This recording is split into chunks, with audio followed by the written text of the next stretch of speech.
수다를 떨다 보면 너무 두서없이 말하는 경향이 있는 것 같아서 오늘은 제가 뭔가를 읽어보려고 하는데요. 바로 제가 쓴 브런치 글들을 읽어보려고 합니다. 전성분 읽기도 많이들 좋아해 주셔서 비슷하게 무언가 읽는 컨텐츠로 소근소근하게 읽어볼게요. 중간중간에 이렇게 유지심으로 소근소근 말하는 것까지 섞어서 해볼게요. 제 브런치는 사치스러운 생각, 사치스러운 글을 치시면 보실 수 있는데요. 일단 읽기 전에 입술에 물 좀 바르고 읽어볼게요.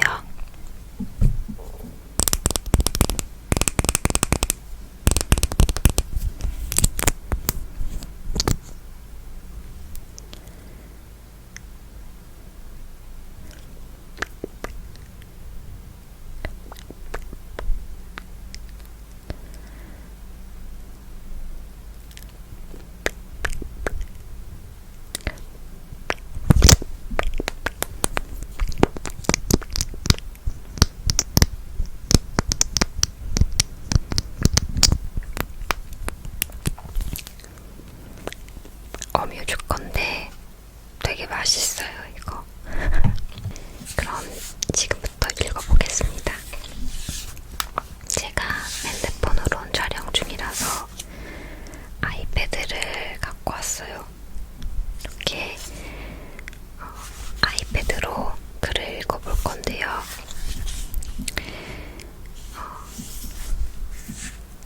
사치스러운 글이라는 필명을 가지고 있습니다. 그럼 이제 사치스러운 글님의 글을 한번 읽어보겠습니다. 기준은 제일 최근에 올렸던 글이랑 제가 제일 좋아하는 글을 선정해서 읽어보도록 할게요. 먼저 제일 최근에 올라간 베란다 공원 개장이라는 글을 읽어보겠습니다. 문단이 여러 개 있는데요. 한 문단씩 돌아가면서 그냥 소근소근하는 거랑 유지심으로 소근소근하는 거를 번갈아 해서 읽어볼게요. 우리 집에는 거실부터 안방까지를 잇는 기다란 베란다가 있다. 늦가을에 이사와서 아직 개장하지 못하고 꾸며만 놓았던 곳이었다. 가끔 그곳에서 커피를 마시기도 했지만 본격적인 개장은 하지 못한 상태였다. 겨우내 맑은 햇살에 빨래를 널어놓는 정도로만 사용했다. 그리고 올해 이 집에서 처음 맞는 봄. 남양인 우리 집은 베란다에 가장 먼저 봄이 온다. 겨울 동안 거실 안까지 들어오던 밝은 햇살이 여름으로 흐르면서 점점 거실을 남기고 베란다에만 머문다. 여름엔 특히나 거실은 시원하고 베란다는 따뜻할 예정이다. 봄날을 기다리며 베란다에는 예쁜 선반장과 화분들을 놔두었고 타일도 깔고 테이블과 의자도 놔두었다. 타일로 가리지 못하는 부분은 타일과 색을 맞춘 자갈을 깔아 화분과 함께 꾸며두었다. 그리고 지난 주말 베란다 공원이 드디어 개장했다.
볼 수 있게 타일을 깔아놓은 우리가 참 잘했다고 느껴지는 순간이었다.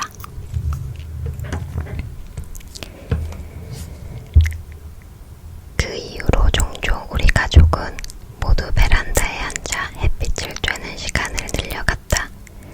날씨가 점점 따뜻해지면서 가끔은 둘이, 가끔은 셋이 베란다 바닥에 앉아 햇빛을 맞는 일광욕을 즐겼다. 불어오는 바람을 느끼기도 하고 테이블에서 책을 읽기도 하고 널어둔 빨래의 향기를 맡기도 하면서 햇빛을 받는 것만큼 계절을 느낄 수 있는 건 없다는 걸 느낀다. 가끔은 피크닉을 하는 것처럼 담요를 깔아두고 다 같이 앉아 간식을 먹기도 한다. 베란다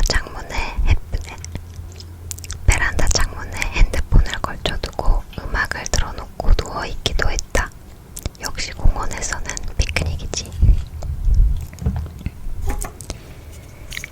베란다 공원이 개장되고 나서부터는 이상하게 집에서의 시간이 기다려지기 시작했다. 베란다가 열렸을 뿐인데 나에게는 몇 가지 변화가 생겼다. 첫째로는 TV 시청 시간이 줄었다. 베란다에 앉아있을 때는 거실 TV가 보이는 구조가 아니라서 TV를 볼 수가 없다. 그래서인지 햇빛 아래에서 대화를 하는 시간이 늘었다. 우동이를 쓰다듬고 햇빛에 눈이 부셔 서로의 얼굴을 바라보면서 지내는 따뜻한 시간이 늘어난다. TV 소리 대신 바람 소리를 듣고 TV 화면 대신 눈의 온도를 나눈다. 역시 도시 안에는 공원이 필요하다. 우리 집에도 공원이 필요하다.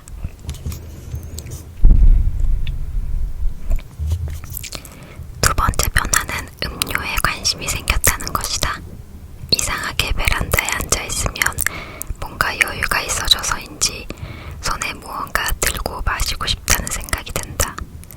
하루는 화이트 와인을, 하루는 아이스 커피를 마시며 앉아있기도 했다. 카페에도 관심이 없고 딱히 물이 아니면 마실 것에도 관심이 없던 내가 카페에서보다 열심히 마실 것을 고른다. 집에 음료수도 여러 개 사두었다. 여기저기에서 보았던 홈카페 레시피들도 해보기 시작했다. 뻑뻑한 일상 속에 베란다 공원 덕에 뭔가 새로운 햇빛이 생겼다. 도시 안에 공원이 있으면 도시 남녀들의 삶이 한층 부드러워지는 것처럼 우리 집 안에도 공원이 생기니 우리 가족의 삶이 한층 부드러워졌다. 늦은 가을까지 거실에 햇빛이 가득 들어오는 겨울이 돌아올 때까지 우리 집 공원은 계속 열려 있을 것이다. 라는 글이었습니다. 그리고 그 다음으로 그 전에 쓴 글도 한번 읽어볼게요. 벚꽃 말고 화분한 라일락. 이거는 다 이걸로 읽어볼까요? 읽어보겠습니다. 벚꽃이 지는 때가 왔다. 짧은 클라이맥스를 뒤로 하고 연두색 잎을 남기고 열심히 으드러진 벚꽃. 벚꽃은 필 때도 질 때도 열심이다. 우리 아파트 단지에는 입구부터 벚꽃이 가득하다. 단지 안으로 들어오면 큰 벚꽃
벚꽃나무 맞은편에 있는 편의점으로 들어갔다.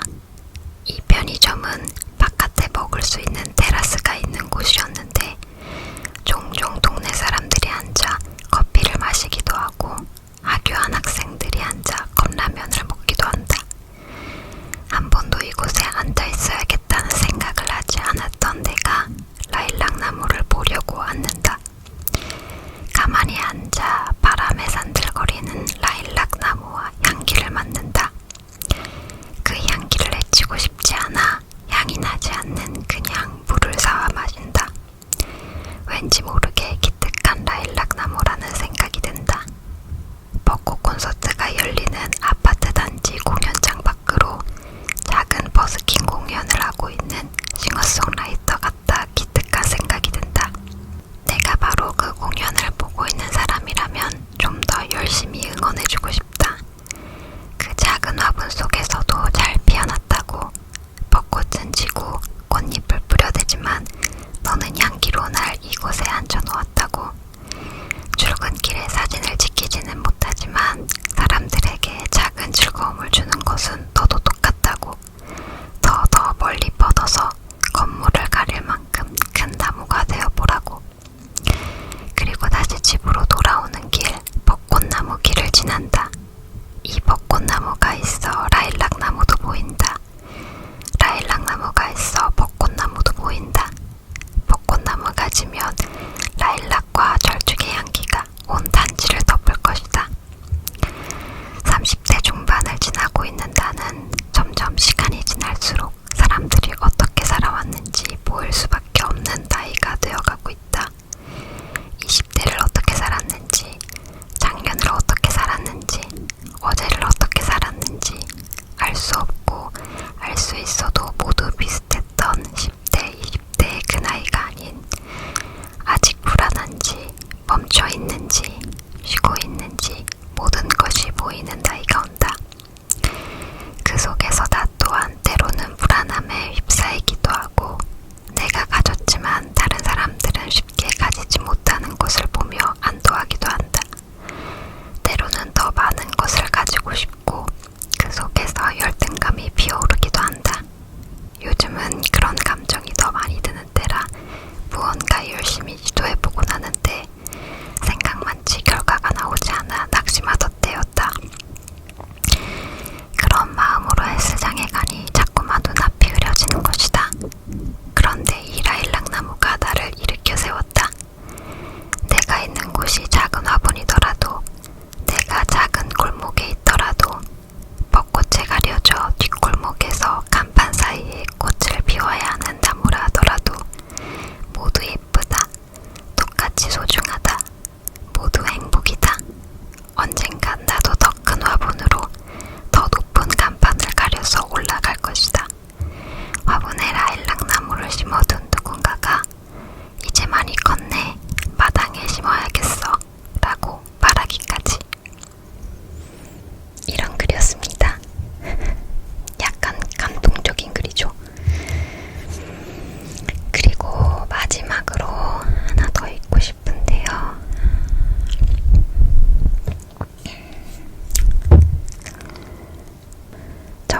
제가 이전에 키웠던 강아지 도리에 대한 이야기도 사치스러운 그 브런치에 올라가 있는데요.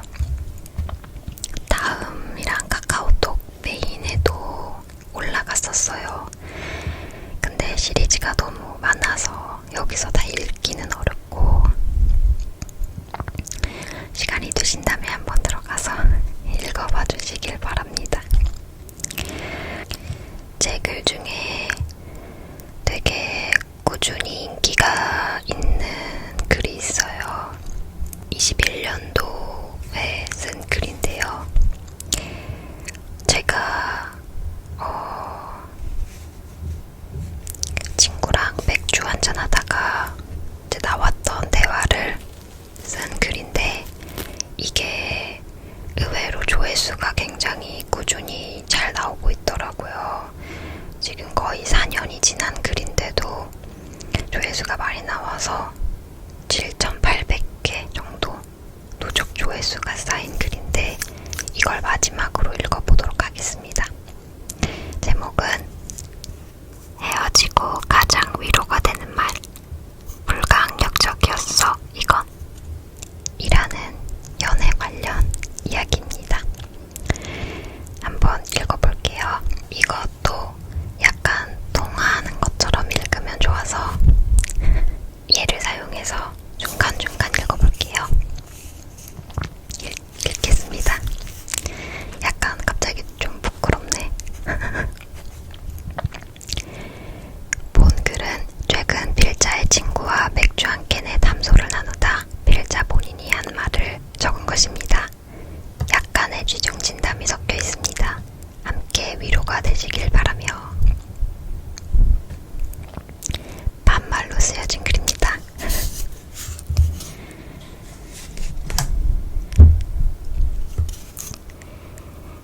헤어지고 가장 위로가 됐던 말은 어차피 다시 만나도 같은 이유로 헤어져. 나 사람은 사람으로 잊어야 돼. 라던가 그 사람은 그만큼 널 사랑하지 않은 거야. 지금 연락하면 먼 훗날에 네가 네 뺨을 때릴 것이다. 가 아니야. 나에게 가장 위로가 됐던 말은 인연이 아니었다 였어. 헤어지고 자기 반성 좀 하고 더 나은 사람이 되겠다고 마음먹은 것 치고는 좀 모순적인 생각인데, 이럴 때에는 오히려 너와 나의 문제가 아니라 이 이별은 불가항력적인 것이었다 하는 게 편하더라고. 그냥 인연이 아니었다. 처음부터 이 정도의 인연이었다. 이건 내가 어떻게 할 수 있는 게 아니었다. 그때부터 막 상황을 맞추는 거야. 왜 사람이 누군가를 만나서 사랑에 빠지면 별게 다 인연 같고 운명 같잖아. 내가 이 사람을 만나서 날씨가 좋은 것도 운명 같고, 하필이면 그날 그 사람을 만난 게 또 운명 같고, 그냥 그때는 지나가는 개미들조차도 다 짜여진 운명처럼 느껴지는 거야. 어떻게 우리가 이렇게 멀리 있는데 만나게 된 걸까 하면서. 근데 헤어지고 나면 그걸 똑같이 반복해. 우린 운명인데, 인연인데 어떻게 헤어질까? 근데 그냥 인연이 아니었다, 혹은 이 정도의 인연이었다 생각하면 그때부터 마음이 변해져. 내가 이 사람과 헤어질 수밖에 없었던 그 이유가 헤어지고 나니 조금 풀린 것도, 내가 어느 때 어떤 걸로 화를 내게 된 것도, 그날 내가 보지 않아도 될 무언가를 보게 된 것도 다 헤어질 운명이라 그럴 수밖에 없었다 생각하는 거지. 잠깐의 인연도 있고 평생의 인연도 있겠지만 지금은 그냥 우리는 잠깐의 인연이었다 하고 이 모든 걸 다 보이지 않는 존재에 맡겨버리는 거야. 남녀가 헤어지는데 니 탓 내 탓하면 힘들어지니까 다 높으신 절대적인 그분의 보이지 않는 손이 내 연애 인생의 암묵적인 자율작동 원리를 만드셨다 하는 거지. 인연이 아닌 건 누구의 잘못도 아니잖아. 지금 헤어진 사람이 잠깐의 인연이라면 이대로 나는 좀 머뭇거리다가 새로운 다른 인연을 만나게 될 거고, 평생의 인연이라면 우리는 누군가의 용기로 인해서 혹은 정말 말도 안 되는 운명적인 만남으로 다시 만나게 될 수도 있겠지. 이 연애로 깨달은 어떤 것을 다음 연애를 위해서 혹은 다시 올 연애를 위해서 고쳐두면 되는 거야. 그러니까 그냥 지금 내 삶을 살면서 내 운명에 집중하자 하고 사는 거야. 나한테 운명적으로 쥐어진 내 하루들, 내 일, 내 몸, 내 친구들을 충분히 누리면서. 라는 글이었습니다. 뭔가 제가 쓴 글을 읽는다고 하니까 되게 좀 부끄럽네요.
있는데